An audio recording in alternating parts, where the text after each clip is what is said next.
Yo, what is going on, guys? Gang, we live back for another video, and today we're going to be doing a mixing tutorial. And yes, I know I've done it before, but I do have a few extra tips on how to help you guys further better your mixing and make them sound even more crisp, because I know a lot of people struggle with that, because mixing can be kind of tricky sometimes. You know, trying to get the perfect mix, it's not the easiest thing to do every single time on every single one of your beats. So I'm gonna go ahead, have my computer show you guys some tricks, tips on how to mix your beats better. Yeah, that's about it. Don't forget, like, share, comment, subscribe, all that stuff, and don't forget about my gaming channel too. But yeah, I'm gonna see you on my computer, and peace. All right, you guys, so we are on my computer, ready to get started on mixing this trap beat. Here's a beat I have so far. It's completely unmixed. I'm gonna use that as the reference. Yeah, you could have a listen and see how bad it sounds unmixed.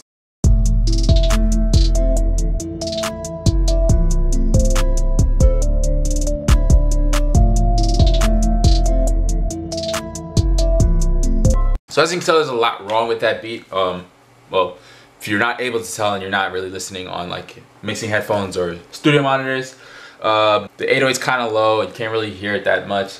Some of the melodies are too high. They're too loud. The low end in the guitar samples a bit too much, and the hi-hats and drums are a little bit too loud, and some are too quiet. But those are just a few things that are wrong with this beat. And I'm going to show you guys how to fix that when you're making your beats, because mixing is very important, because a lot of people make good beats but their mix is off by a lot. Okay, sometimes the melody's too quiet, sometimes the bass is too quiet, sometimes the 808 is too quiet, a lot of things. So yeah, let's get started. So first thing I like to do is pull everything in the mixer. The way you do that is just highlight each channel by right clicking on one of these just to select them. I'm just gonna put those in the first two, and then I like to separate my drums like all the way to number 10, just because like if I want to add a new sound in, I have room to do that. So I'm just gonna put that there, and then to do what I just did, you have to just select whatever mixer track you want to start from. So when I did one, I did from here, and wait a minute, oh, I messed up. Hit Control Shift and then L, and then it should set it as those ones, and then I completely messed up because I had those highlighted. Alright, so when you have all of your channels on the appropriate mixer track, we can now begin mixing. Now what I like to do is I like to start with the melody. When you're doing the melody for a trap beat that has an 808 or a sub bass in it, you're gonna want to take out the low end from your melody. Okay, because when there's low end in the melody, it kind of messes with it does mess with the 808 and or sub bass, and we want to get rid of that. So in order to do that, we're just going to go ahead and individually, you know, selecting however melodies you have, we're just going to individually put 3D parametric EQ2 on them, and I'm going to go ahead and analyze these frequencies and see what I need to cut out. So yeah, as you can tell here, we can cut out the lows. It's not really strong in the low end over here, so we can cut that out. And the high end seems pretty nice. I'm not going to cut out too much of that.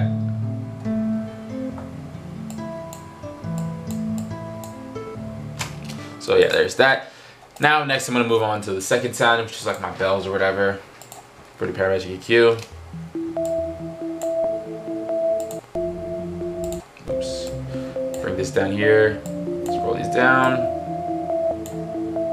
See, there's not much in the low end, so I'm going to go ahead and cut out some of the low end. Oops, turn that up. Bring this down, scroll up there. Alright, and to shape the different, these like knob things, all I'm doing is scrolling up on the mouse wheel. To change this like slope or whatever. Whoops. And I can obviously change the volume, the master volume of the overall sound. Let me just reset that there. You could just use this, or you could click on the white line. To change this slope as well, you can use this bandwidth selector thing right here. And to move it left and right, obviously you can use that, or you can just move it with the mouse. It doesn't matter. But that's all I'm doing, really.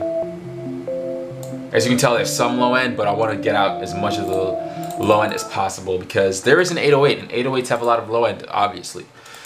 So now that we have the sounds all nice together and EQ'd together, excuse me, we're gonna play them together, and now we're gonna see how they compare in sound. So.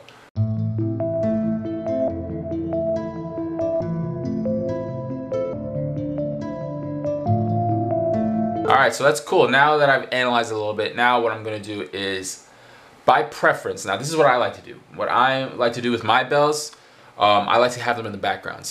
And I like to, whenever I have a beat with guitars in them, I like the guitar to be a bit more in your face, so like louder. So what I'm going to do is I'm going to turn down the volume of the bells. It's simple. I'm going to play it at the same time, and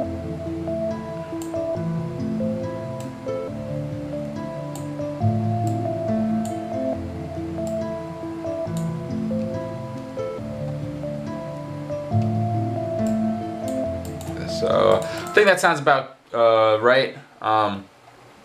So what I'm doing, all I'm doing is just turning down the volume. This is just by ear. I am doing this because it's a preference. I personally like having the bells lower because, you know what I'm saying, the main part of the melody is going to be the guitar. It's a guitar melody. And the bells normally in a beat, unless it's the main melody, you're going to want to turn them down. So all you got to do when you're mixing or leveling the sounds of the melody, whatever is your main melody, whatever is the main melody, make sure that's the loudest, and then whatever is, you know what I'm saying, the supporting melody or the counter melody that's not as important, just turn that down. Alright, now let's move on to the 808. Alright, so with the 808, it's very simple. It's a very simple plug 808. You know what I'm saying? That's what it sounds like. So with the 808, we want to make that as loud as possible because for trap beats, kicks have to punch. Alright, I see too many people with dope melodies and the kicks do not punch, and the 808s and kicks don't punch. So first thing to do with the 808, when we're starting with the 808, we're gonna go to the 808 pattern. This is my 808 pattern right here. Okay, highlight everything, turn all these up, all the way up, turn them all the way up. That's all you gotta do. Make it as loud as possible. So that's good. Now, only problem is it's not hitting 0 dB. So what we need to do is add yet another VST. I like to use Fruity Wave Shaper. I like to use Fruity Wave Shaper because it gives it that extra punch. So what we're gonna do is just turn it up a little bit until it hits 0 dB, or just about 0 dB.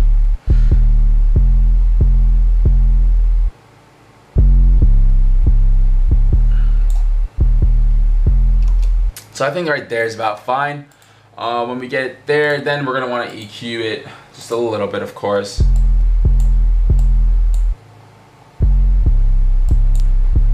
So I'm just gonna do the same thing I did with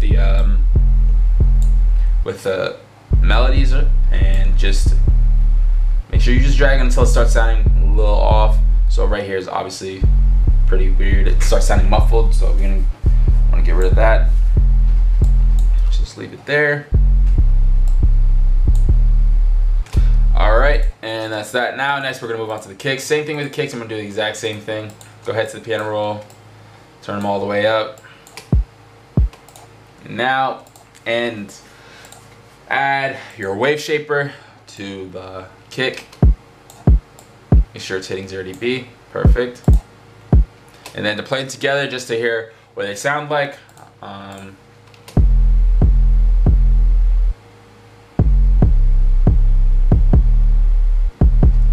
And one more thing I forgot to do. See this right here? It says Fruity Limiter. Get rid of that immediately because that is what ruins the mix. So what we're going to do is replace that with our Fruity Soft Clipper. Here it is. Fruity Soft Clipper. That's what it is. So what Fruity Soft Clipper does is it's the same thing as Fruity Limiter, but it's a bit less intense. It doesn't compress your beat as much, and it just makes your kicks and your drum, the rest of your drums, sound a lot nicer and more punchy, and just adds that more crisp of a feel to your beat. Now we're just going to move on to the hi-hats. So with the hi-hats, I'm going to play them with the 808 and the kick as well, actually. So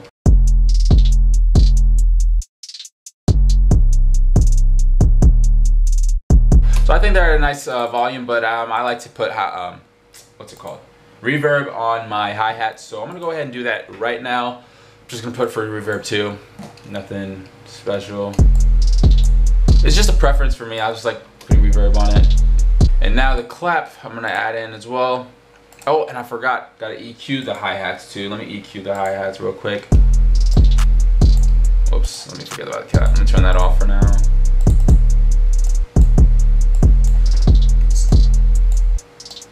Let's EQ some of that unnecessary low end, high end as well.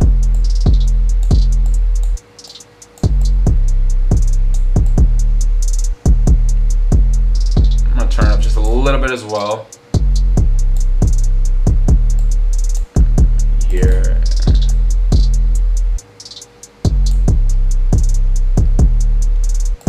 So that's just about good. So with my hi-hats, I like to have them around, what is this, like negative 13 dB. That's just what I like them around. But yeah, you don't want your hi-hats too loud, because if they are, it's gonna kind of disrupt the flow of the beat. However, on the other hand, with your clap or your snare, you're gonna want it a bit more loud than that. So we're gonna play this clap and see how loud it is. So it's alright, but I want to turn it up a little bit, so I'm gonna EQ it and kill two birds with one stone and turn it up at the same time. So let's EQ this. So yeah, I'm just gonna turn it up a little bit. I think that's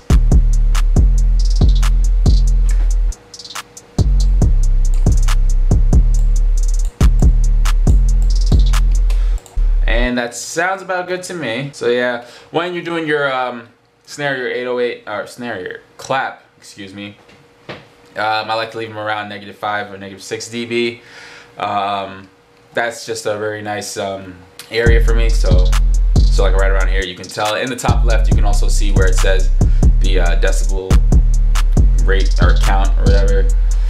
Now, time to play the entire beat together, because we're not done yet. We still haven't heard what the beat sounds like all together. So I'm gonna go ahead and turn on the melody and see what everything sounds like together and see how the mix is. So I'm gonna go ahead and play it.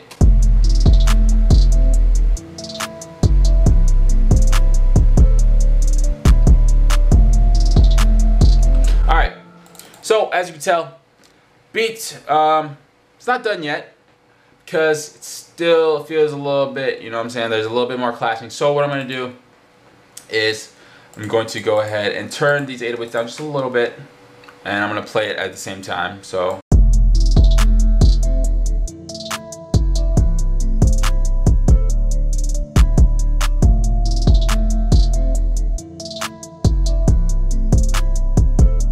and alright, and another thing that you want to keep in mind is that when you're mixing, if you ever have an 808 in your beat, normally you're going to want the clap to be more quiet than that. So since I turned down my 808 and my kick, what I'm going to do is turn down the clap.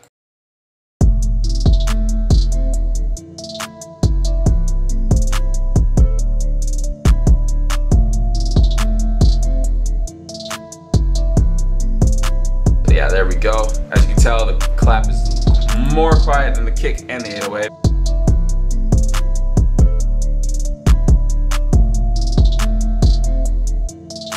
And yeah, I think that's about it. And of course, when you're done with your beat, you gotta make sure that the entire beat is hitting at 0 dB or near 0 dB.